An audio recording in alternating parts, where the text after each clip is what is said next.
ഭാരം കുറയ്ക്കാൻ നെട്ടോട്ടം ഓടുകയാണോ? ഇന്ത്യൻ സമൂഹത്തിൽ നല്ലൊരു വിഭാഗം ആൾക്കാരും അങ്ങനെ തന്നെയായിരിക്കും. പ്രധാനമായും ജങ്ക് ഫുഡുകൾ ഒഴിവാക്കാൻ പലർക്കും ബുദ്ധിമുട്ടാണ്, അതുപോലെ മധുരവും. ഇത് രണ്ടും നമ്മുടെ ശരീരത്തിന് ഒരുപാട് ദോഷകരമാണ്. ശക്തമായ രീതിയിൽ വർക്കൗട്ട് അടക്കം ചെയ്താലേ ഇവ ദഹിച്ചെടുക്കാൻ സാധിക്കൂ. കാരണം കലോറിയും കൊഴുപ്പും വളരെ അധികമാണ്. അത് ചീത്ത കൊഴുപ്പാണ് ധാരാളമായി ഉള്ളത്. മധുര പലഹാരങ്ങളിൽ അതുപോലെ ആഡഡ് ഷുഗറുകൾ ധാരാളം അടങ്ങിയിട്ടുണ്ട്. ചിലതെല്ലാം അളവിൽ കവിഞ്ഞാണ് ഉപയോഗിക്കുന്നത്.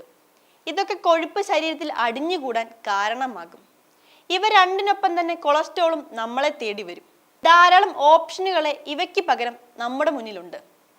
അധികം എണ്ണ ഉപയോഗിക്കാതെ ഹെൽത്തിയായി ഫ്രൈ ചെയ്തെടുക്കുന്ന ചിക്കൻ നമുക്ക് കഴിക്കാവുന്നതാണ്.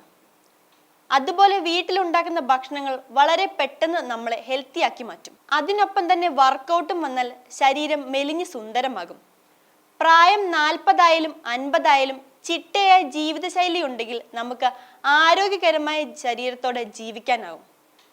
ഭക്ഷണത്തിൽ അതുപോലെ ധാരാളം വെള്ളം ഉണ്ടായിരിക്കണം. അത് ജ്യൂസ് രൂപത്തിലായാൽ ഏറ്റവും നല്ലതാണ്.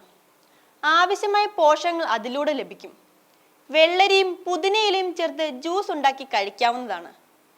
വെള്ളരി കലോറി തീരെ കുറഞ്ഞൊരു പച്ചക്കറിയാണ്. അതുപോലെ ശരീരത്തെ ജലാംശം നിറയ്ക്കാൻ ഇവയ്ക്ക് സാധിക്കും. അതുപോലെ പുതിന ദഹനത്തിന് സഹായിക്കും. നമ്മുടെ വയറിന്റെ പ്രവർത്തനങ്ങളും അതോടെ മെച്ചപ്പെട്ടതാകും. തണ്ണിമത്തനും അതുപോലെ വലിയ ഗുണങ്ങളുണ്ട്. ഇവയിലും കലോറി വളരെ കുറവാണ്. അത് ശരീരത്തിൽ നിന്ന് കൊഴുപ്പിനെ അലിയിച്ച് കളയാൻ സഹായിക്കും. അതുപോലെ ശരീരത്തിൽ ജലാംശത്തിന് ആവശ്യത്തെ നിറയ്ക്കാൻ ഇവയ്ക്ക് സാധിക്കും. അത് ദീർഘനേരം വിശപ്പിനെ നിയന്ത്രിച്ച് നിർത്താനും സഹായിക്കും. ക്യാരറ്റും ഇഞ്ചിയും അതുപോലെ ദഹനത്തിനടക്കം സഹായിക്കുന്ന മറ്റൊരു ജ്യൂസും ഡയറ്റിൽ പരീക്ഷിക്കാവുന്നതാണ്. ക്യാരറ്റുകൾ ഫൈബറുകളാൽ സമ്പുഷ്ടമാണ്. അതുപോലെ കുറഞ്ഞ കലോറികളാണ് ഉള്ളത്.